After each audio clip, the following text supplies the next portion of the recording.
My name is Angie Leonard, and I am the CEO for St. Vincent's Home.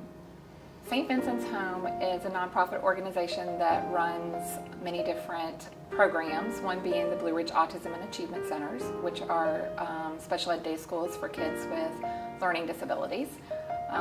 Additionally, we run adult programs by having employment services and day support programs and teaching daily living skills to those who need to learn to cook and clean and do laundry and things like that. And then lastly, we have an umbrella of our organization called Family Services, and we are able to go into the homes of families and help them learn to work with their children in their daily living skills, communication needs, and various activities for kids with significant learning needs. The Blue Ridge Autism and Achievement Center actually started out as two different organizations, one being the Achievement Center, which was founded in the 1970s for kids with learning disabilities, and the other one being the Blue Ridge Autism Center, which was founded in 2002 for kids on the autism spectrum.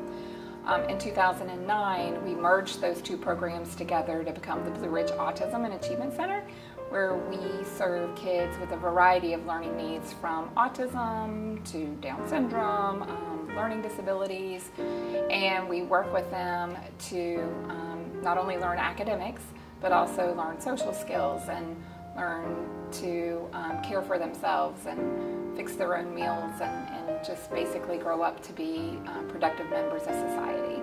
Our adult services program is fairly new to us. We started adult services about a year ago, and we saw a need of folks that were growing up and exiting our school programs and not really being able to access services.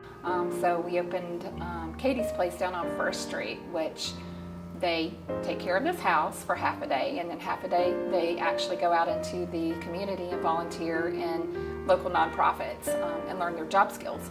So we have partnerships with Straight Street and the SPCA and the Mill Mountain Zoo and a lot of different nonprofits, the Y, in Roanoke, where they do some work and learn how to give back to their community. With Family Services, we knew pretty early on that parents needed to learn how to work with their kids at home. At the Blue Ridge Autism and Achievement Centers, we were able to teach them to sit at a table and eat a meal for a 30-minute time frame, or change their clothes independently, or actually come up and ask for something rather than grabbing things out of people's hands. If you're on the autism spectrum, these are some pretty classic challenges that you deal with on a day-to-day basis. So we now go into the homes and work with our families and getting those kids as independent as possible at home too. We also are just on the edge of starting family support services, where we have a support group where family members are able to get together. We have a program called Spark, which is for our older adults and adolescents, and those young men and women are able to come out on a Friday night with people who don't have disabilities and do things like go to the movies or go bowling or activities that they would want to do. Typically, if they didn't have the learning needs, but they don't have that social group. So we've partnered with Elevation Church, and Elevation Church comes in, their 20-somethings come over, hang out on a Friday night, they go out into the community and have fun. So that's a family service that we offer as well. And then lastly, we have social skills groups and sibling groups so that we can kind of wrap our arms around the rest of the family who are struggling to figure out how to interact with their sibling, or maybe they're going to school and other kids aren't understanding the needs that the sibling has. Our local nonprofits are the ones who are willing to really open their arms and say, we're okay with this, let's give it a try. And I spoke of the YMCA a little while ago and how wonderful they have been.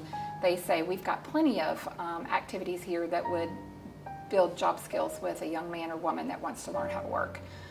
So bring them on. And then they say, oh, you know what, by the way, you work so hard, go jump in the pool or shoot some hoops in the gym. And so we've just found them to be super, super accepting and able to facilitate the needs of some really special people with unique learning challenges. So we love our community partners. Roanoke is a great community to live in because of those nonprofits that exist here. And, you know, as far as Freedom First is concerned, they're a big arm of that. They're pulling our nonprofits together. They're helping people partner in one way or another. We are very connected to our community. We have folks with specific learning needs.